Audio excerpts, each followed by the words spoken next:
Welcome back to Wheel Reverend. When you're on the 2025 Suzuki Katana, you immediately understand that it isn't just about raw numbers on a spec sheet, it's about the character. Throttle response is smoother than ever thanks to the refinements Suzuki made with its ride-by-wire system. There's a fluidity to the way power builds. It isn't abrupt or intimidating, but it's never dull either. Roll it on in first and second gear, and the surge is instant, clean, and purposeful, letting you slice through traffic or rocket down an open road. At mid-range, where most riders spend their time, the engine shines. It pulls hard and holds steady, with torque on tap that feels like it never runs out. Then, at higher revs, the engine snarls and screams in a way that reminds you of its GSXR bloodline. The character is aggressive when you ask for it but refined when you don't, which makes it versatile in ways a retro-styled bike doesn't always manage. One of the things that surprised me most about the Katana is how usable that power is.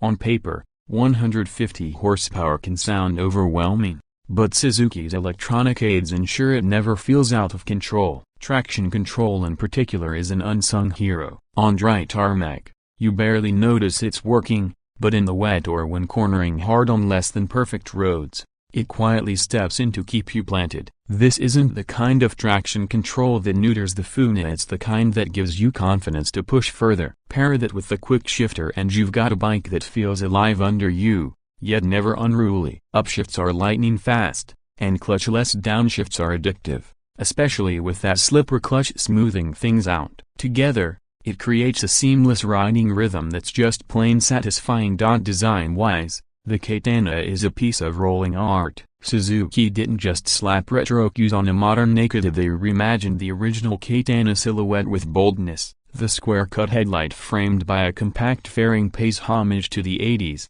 while the aggressive tank lines and compact tail scream modern sport bike. It's a combination that stands out in a sea of cookie-cutter naked bikes. The proportions feel tight, muscular, and intentional, giving the Katana presence whether it's parked or flying by at speed. The details matter here too. The bronze wheels and gold forks on the blue model aren't gimmicks, they give the bike premium visual weight. The satin finish on the bodywork, the sharp graphics, the minimalistic rear end, all these things reinforce the idea that the Katana is a designer's bike, built to make a statement as much as to perform. It's a motorcycle that demands a second look, and that in itself is rare today. Comfort might not be the first word you associate with a sport naked like this, but Suzuki has done its homework. The seat height is approachable for a wide range of riders, the handlebar position is upright enough to keep weight off your wrists, and the overall stance feels natural rather than extreme. That makes it a bike you can commute on during the week without torturing yourself, then unleash on the weekend for spirited riding. Suspension, handled by fully adjustable kib forks and a preload adjustable rear shock, strikes a solid balance between sporty stiffness and everyday compliance. It soaks up rougher surfaces without ever feeling wallowy, yet firms up nicely when you push harder in corners. Braking is equally confidence-inspiring, with Brembo radial calipers biting into twin discs up front. They deliver plenty of stopping power with predictable feedback, which is exactly what you want when managing a leader-class machine. The dashboard experience deserves a mention. While not as flashy as full-color TFT screens seen on some rivals, the Katana's LCD unit is crisp, easy to read, and styled uniquely for this bike. It feels like a deliberate choice to maintain a slightly retro-inspired aesthetic without compromising functionality. All the critical info is there at a glance, and navigating through riding modes or settings is straightforward. In an age where menus can feel overly complex,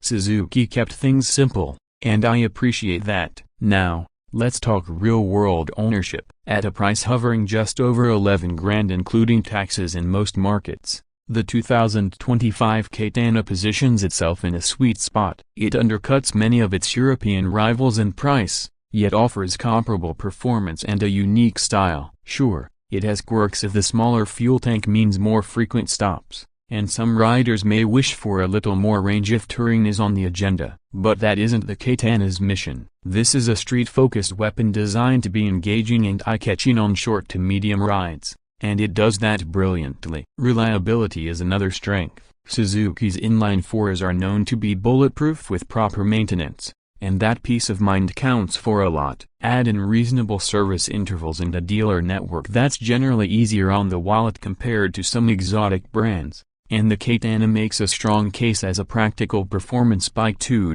What seals the deal for me is the sense of identity the 2025 Katana has. Too many motorcycles today chase trends, blending into one another with similar silhouettes and features. The Katana doesn't. It's proud of its heritage while confidently stepping into the present. It appeals to riders who value individuality, who want a machine that stands out at bike nights and garners questions at every fuel stop. It's for the rider who wants something visceral but not unrefined, stylish but not impractical. You don't just buy a Katana, you buy into its story, its attitude, its presence. That, to me, is what makes it such an exciting addition to Suzuki's lineup in 2025.